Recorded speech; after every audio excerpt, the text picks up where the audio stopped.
Alors, de retour avec vous, chers amis, en ce samedi 22 mars 2025, 21h48, heure du Québec. Merci à ceux qui sont abonnés, ceux qui ne le sont pas fait là maintenant. Merci à ceux qui m'envoient des liens et des messages toujours pertinents, intelligents et très appréciés. Les cousins français, les amis européens, vous faites déjà de dos, mais demain matin, quand vous allez vous réveiller, vous pourrez venir consulter cette publication. Quant à mes compatriotes, il y en a beaucoup d'entre vous qui est encore debout. Donc, vous aurez la nouvelle avant tout le monde. Merci à ceux qui m'envoient des liens, des messages, toujours pertinents, intelligents, très appréciés. Commentez, quand vous allez commenter la vidéo, dites-moi d'où vous regardez, c'est toujours vraiment très apprécié. Partagez, écrasez le petit pouce en l'air. N'oubliez pas de vous procurer votre bleu de méthylène, oui, ça marche. N'oubliez pas de vous procurer ce livre qui va changer votre vie, Make Your Bed. Et parlant de lit, c'est le printemps, souvent on fait un ménage, hein? Grand ménage du printemps, des fois ça implique un changement de matelas. Si tu as besoin de changer ton matelas, moi je te le dis, là, c'est l'heure du sommeil en plus, là, bientôt j'ai hâte d'aller dedans. Le lit, moi j'ai changé 3 ans à peu près pour un matelas mousse mémoire. C'est totalement un autre univers. Je te jure, tu vas vraiment apprécier être dans ton lit et ton sommeil aussi va être plus réparateur. La santé, ça passe par un sommeil confortable et réparateur. Et le matelas mousse, ça change toute la game, comme on dit. Je te laisse le lien dans la boîte de description. L'idéal, c'est d'acheter un 12 pouces, puis ils ne sont pas chers. Vraiment, c'est devenu très abordable. Je te laisserai le lien dans la boîte de description. Pendant ce temps-là, on a beaucoup de choses à aller voir du côté climatique. J'ai une nouvelle qui date pas d'hier, 2009. Je suis tombé sur le lien. Ça donne des frissons dans le dos. Mais avant ça, tu le sais, le soleil va nous jouer un de ses tours. Peut-être cette année, on en parle de plus en plus. Quand le complexe médiatique et les politiciens et les gouvernements se préparent ou te préparent à l'éventualité d'un événement majeur venant ou provenant d'une tempête géomagnétique, d'éjection de masse coronale, ben c'est peut-être le temps de penser à se préparer pour quelque chose qui pourrait avoir un impact à long terme, avec un réseau électrique qui serait cramé, plein d'infrastructures qui seraient hors service, on parle d'Internet et ainsi de suite pendant des jours et des semaines peut-être.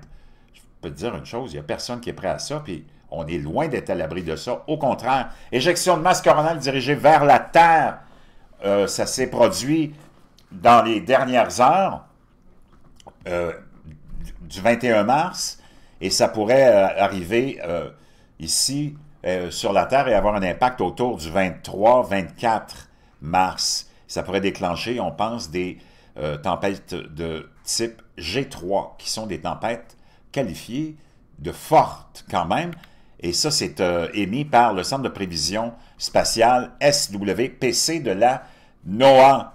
Cette éjection de masse associée à une éruption solaire de magnitude 1,2 dans la région 40-28 à 15h34 le 21. En conséquence, donc on devrait avoir un niveau quand même assez fort possible pour demain, impact demain et après-demain de G3.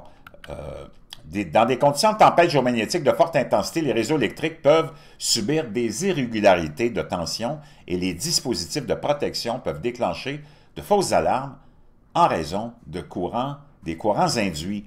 Dans l'espace, les satellites en orbite basse peuvent être confrontés à une traînée atmosphérique et à une charge de surface accrue, ce qui pourrait affecter leur orientation et leur stabilité opérationnelle. Les systèmes de navigation tels que GPS peuvent subir des perturbations intermittentes. Ça, je te le confirme parce que des fois, je suis avec l'application Uber, puis je fais un peu de livraison, et quand il y a eu une tempête géomagnétique qui a commencé à toucher la Terre, le GPS il est complètement à l'envers. Il n'y a plus rien qui marche. Donc, on va surveiller ça.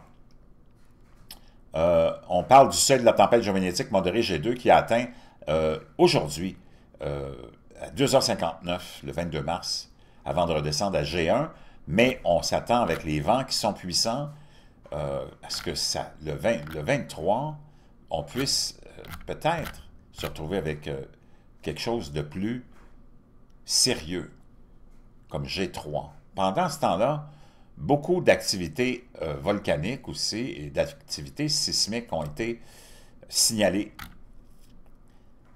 On va aller voir ça ensemble. Il y en a qui ne sont même pas encore publiés dans The Watchers, mais je les ai ailleurs. Éruption majeure au volcan Laki en Indonésie qui a éjecté des cendres à 16 km d'altitude, quand même très puissant. Il y a eu beaucoup de tempêtes aussi qui ont lieu et qui ont eu lieu. On le sait que souvent il y a un impact concernant le déclenchement de tempêtes, déclenchement de séismes, déclenchement d'éruptions volcaniques aussi, qui sont liées à ces éjections de masse qui deviennent des tempêtes géomagnétiques pour nous sur la Terre.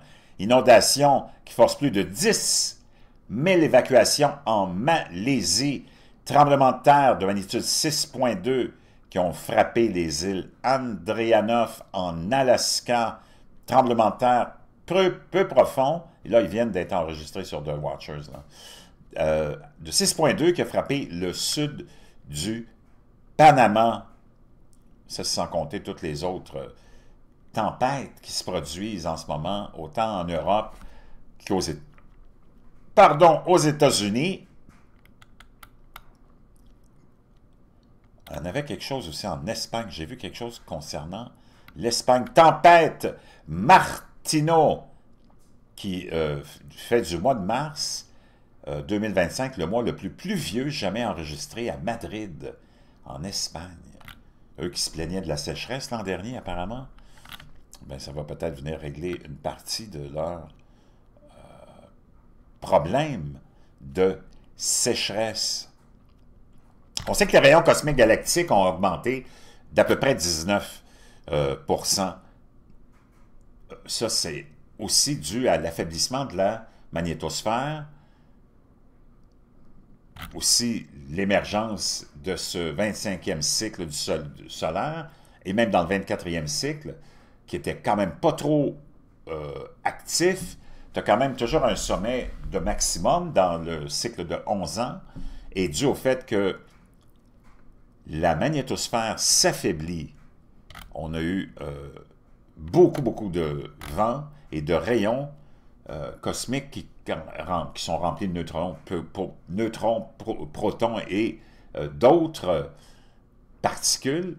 Et ça vient créer, il y a eu un spécialiste qui a écrit là-dessus, j'essaierai de trouver le livre sur les rayons cosmiques galactiques qui viennent augmenter, entre autres, la couverture nuageuse, l'humidité, ce qui fait que tu te retrouves avec un cycle où il y a beaucoup d'eau, beaucoup de pluie, beaucoup de neige. On a vu de la neige aussi, record dans plusieurs régions du monde cette année, même si, naturellement, le complexe médiatique n'aime pas vraiment parler des hivers rigoureux et du fait qu'il y a de la neige, surtout quand Al Gore nous a dit qu'il n'y aurait plus de neige à partir de 2013 et qu'on serait tous inondés à l'élévation du niveau de la mer. Et c'est pour ça que Tabarnak Obama s'est acheté une belle résidence, eh oui, vue sur mer et donnant sur la mer, à Martha's Vineyard, de 50 millions. Sûrement parce qu'il aimerait que ça soit inondé et perdre 50 millions de dollars. Pendant ce temps-là, ce que je voulais te partager, c'est ça. C'est une nouvelle qui date du 16 juillet 2009. C'est pas nouveau, là. Je suis tombé là-dessus. Bill Gates fait breveter un dispositif destiné à stopper les ouragans. On sait que cet énergumène-là, il se met le nez partout. Pas élu. Je ne sais pas pourquoi on lui donne autant d'importance qu'on lui a donné, autant de pouvoir sur les vies des hommes et des femmes de la planète, là, de nos frères et sœurs, puis de nous inclusivement. Moi, je veux savoir d'où ça vient, ce pouvoir-là. C'est incroyable.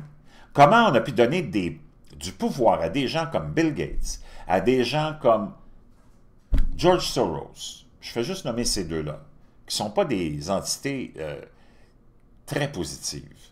Quand tu vois ce qui se passe autour de ces deux-là, de ces deux moineaux-là, comme conséquence dans la vie d'une majorité de nos frères et sœurs, je peux te dire une chose, on a des questions, puis on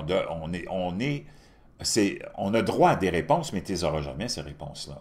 Comment on a donné autant de pouvoir à un gars comme le secrétaire de l'ONU, Guterres, entre autres, là, le Portugais, qui est dans un moment démence constante, qui est toujours en train de parler de quelque chose dont il n'y a pas vraiment besoin de parler, parce que c'est pas le rôle de l'ONU, à la base, quand on a créé ça, de venir faire avancer un agenda climatique, puis un certain modèle économique. Il me semble qu'il y a quelque chose qui ne marche pas. La technologie brevetée par Bill Gates pour refroidir les océans, comment on donnerait à cet homme-là le droit puis le pouvoir? Moi, c'est ça qui m'étonne, là, qu'on laisse faire ça. Voyons donc. On lui donnerait le droit et le pouvoir de refroidir les océans. Hey, tu joues avec l'avenir de tout le monde, là, parce que tu es dans un délire de contrôle, d'un délire de manipulation, puis un délire de désinformation. Moi, j'en reviens pas. Découvrez comment cette approche innovante, une approche innovante, comment on pourrait laisser un individu refroidir les océans qui appartiennent à tout le monde. De quoi on est rendu dans la folie extrême, OK? Découvrez comment cette approche innovante pourrait atténuer la puissance des tempêtes et aider les communautés côtières. Non, de quoi on parle, là? Les tempêtes sont là depuis toujours, puis elles seront toujours là. Peut-être que même l'espèce de volonté qu'on a de jouer à Dieu et de vouloir, dans l'ensemencement des nuages, provoquer des pluies, provoquer ceci, essayer de stopper des tempêtes, peut-être qu'on fait l'inverse. As-tu vu la puissance des tempêtes maintenant et comment comment elles bougent, comment elles se déplacent? Très étonnant, très étonnant. 5 demandes de brevets pour une technologie visant à contrôler la météo portent la signature d'un homme qui voit grand. Qui voit grand. C'est parce qu'il a vu tellement grand qu'il s'est retrouvé sur l'île de Jeffrey Epstein. Tu sais? Non, à un moment donné, puis sa femme l'a laissé à cause de ça. Bill Gates, fondateur de Microsoft. Comment on peut laisser... Il y a quelque chose qui ne marche pas là, avec nos dirigeants occidentaux, puis même du monde entier.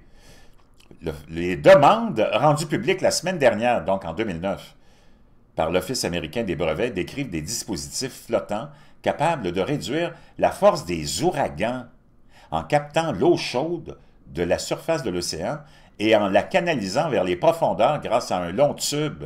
Un second tube inverserait le processus et ramènerait l'eau froide des profondeurs à la surface. Vraiment, c'est complètement cinglé, là. Les demandes ont été déposées par une société appelée C-REIT, filiale de la société Intellectual Ventures, fondée par d'anciens dirigeants de Microsoft, comme une entreprise d'invention. Bill Gates est un investisseur de cette société. Bill Gates figure parmi les inventeurs de chaque demande de brevet visant à atténuer les ouragans, aux côtés de scientifiques comme l'expert en géo-ingénierie Ken Caldera. Caldera, c'est comme la Caldera, OK. Comment? Il se trouve des noms en plus. Moi, j'en viens pas, là. Tu voudrais inventer quelque chose comme ça, puis tu pourrais pas y arriver. L'une des demandes de brevet décrit comment une partie ou la totalité du coût de construction et d'entretien des navires anti-ouragans pourrait être augmentée en vendant une assurance aux résidents côtiers. Vois-tu la gamique qu'il y a là? Dont le risque serait réduit grâce à l'utilisation du nouveau système. Wow! Comment le refroidissement des océans pourrait affaiblir les ouragans? On se demande si c'était vraiment quoi là, son but. C'était-tu des affaiblir ou de les rendre plus puissants? Les ouragans tirent leur force de la condensation provoquée par la chaleur. Cette condensation entraîne des vents plus forts. En refroidissant la surface de l'océan, ce plan vise à absorber l'énergie des ouragans en croissance. Même si la proposition peut paraître fantaisiste, l'expert en ouragan Carrie Emmanuel, qui n'est pas impliqué dans l'effort de brevet, affirme qu'une armada de navires pourrait être en mesure de faire baisser un ouragan d'un cran. Donc, une armada de navires. Toi qui veux nous convaincre qu'il y a déjà trop de CO2, puis qu'il faut sauver la planète, puis qu'il y a une urgence climatique. Là, il va mettre une armada de navires sur la mer. Oh my God, je te jure, on n'est pas à une stupidité près avec ces gens-là. Hein? En résumé, si suffisamment de pompes sont déployées, il est raisonnable de s'attendre à une certaine diminution de la puissance des ouragans, réduire la température de la surface de la mer de 4,5 degrés. De quoi on se mêle, là? Sous l'œil d'un ouragan permettrait de tuer une tempête, a-t-il ajouté. Cela devrait être réalisé à grande échelle, mais cela reste probablement faisable. Complètement hallucinant. Je te laisse ça dans la boîte de description. Quand tu penses qu'on avait atteint le seuil, le fond du baril de la folie, ben, ça a l'air que non.